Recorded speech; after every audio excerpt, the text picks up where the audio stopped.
Et bonjour, bienvenue dans cette nouvelle vidéo. Donc aujourd'hui, on se retrouve pour l'entretien intersaison de ce magnifique érable. Alors cet érable, je l'ai eu au printemps du coup de l'année dernière, en 2021. Et franchement, l'année dernière, il a subi toutes les saisons. Voilà, il a subi le printemps, il a subi l'été. Et puis, depuis ce printemps, il est fantastique. Donc ok, au bout de 2 ans, toutes les plantes sont beaucoup plus belles, mais à ce point, j'aurais jamais pensé. En plus, j'en suis trop heureuse, c'est un cadeau et j'y tiens énormément. Pour récapituler, cet érable a été mis dans ce pot au tout début de l'été l'année dernière, il me semble, dans un mélange terre de jardin, terre dite de bruyère, pour moitié-moitié. L'engrais que j'utilise donc, qui a priori lui plaît énormément, c'est l'engrais Performance Organics de Fertiligène. Donc c'est l'engrais pour arbres et arbustes. Pour son exposition, il est exposé est, donc il a le soleil toute la matinée. Je l'arrose tous les 2 jours, tous les 2 soirs exactement, dès que les températures commencent à baisser. Ça a l'air de bien lui convenir pour le moment, les feuilles sont saines, il montre pas de signe de soif. A priori, cette fréquence d'arrosage lui convient très bien. Alors aujourd'hui, pour l'érable, donc pour l'entretien intersaison, ce que je vais faire, c'est que je vais lui rajouter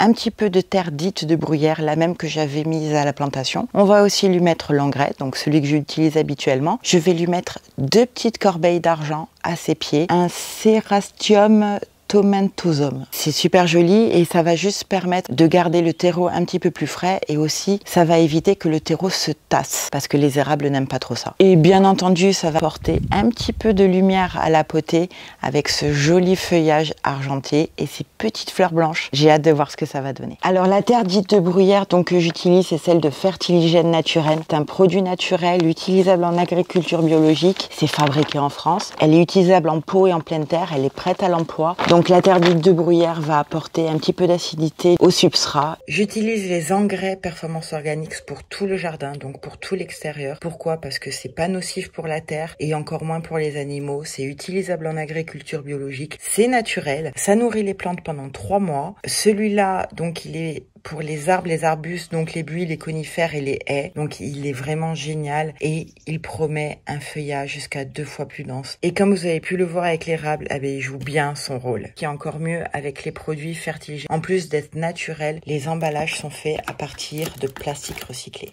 Allez, c'est parti!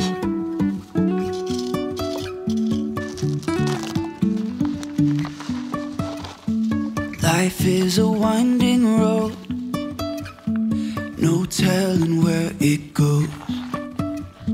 Driving through days and nights, won't stop for traffic lights. And I really wanna know if I will ever figure out where the road goes. Even if I'm falling down, I will keep on searching for my highs. You can say I lost my mind, I will keep on holding my head high. Even if the sky is falling down.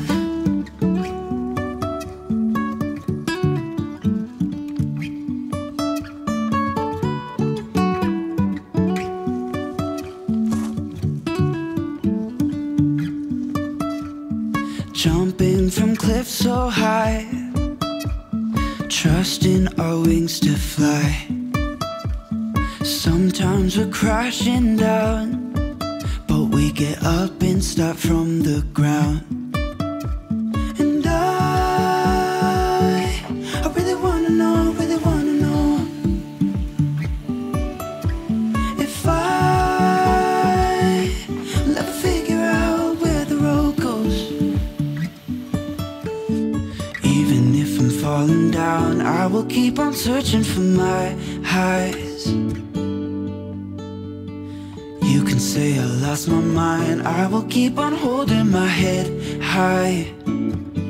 Even if the sky is falling down. Ici, bien plus tard, il y aura une coursive tout le long de la maison. Ça sera beaucoup plus propre et les pots ressortiront mieux. Mais en attendant, c'est terre battue et mauvaise herbe. Alors franchement, jamais je n'aurais pensé qu'un érable du Japon en pot serait aussi beau avec le soleil du sud. Alors là, je sais, on attaque à peine l'été, mais franchement, j'ai bon espoir pour que ça dure. Voilà, il est fantastique. Et la seule chose, le seul petit bémol qu'il y a eu, en fait, c'est qu'au printemps, en fait, il a poussé vers le mur et il y avait des branches qui frottaient contre le mur quand il y avait du vent et ça abîmait un petit peu le feuillage. Donc, j'ai réglé le problème en tournant le pot, mais j'ai quand même peur qu'en fait, que le problème persiste l'année prochaine, voire qu'il devienne encore plus gros. Ça m'embête un petit peu parce que pour le moment, je n'ai pas l'intention de le mettre en terre. Je sais même pas si un jour il va finir en terre. Mais ce qui est sûr, c'est que jusqu'à l'année prochaine, il sortira pas de ce pot. J'ai déjà poussé le pot du mur, mais je vais pas pouvoir le pousser beaucoup parce que là en fait il y a le passage des voitures et c'est ça qui m'embête avec le mur. Mais au moins il est protégé du vent parce que ça n'aime pas les courants d'air. Donc voilà, sinon j'aime bien le résultat. Donc là c'est pas encore très flagrant, on voit pas encore très bien. J'ai mis uniquement 2 plantes. J'ai laissé l'arrière libre parce que c'est une plante rampante, donc du coup elle va prendre un petit peu plus de place. Je voulais pas que ça s'étouffe en fait, c'est pour ça que j'ai choisi d'en mettre que 2 et puis ça me permettra aussi de voir un petit peu l'évolution au fur et à mesure. Mais sinon voilà, j'aime bien. Bon là avec le pot gris ça ressort pas encore beaucoup, on va voir. Je pense pas que je vais pouvoir le laisser dans ce pot et éternellement. À un moment donné il va falloir que je le mette dans un plus grand pot si je le laisse en pot, donc du coup on verra. Mais pour le moment j'aime bien et j'espère que ça lui apportera ce pourquoi en fait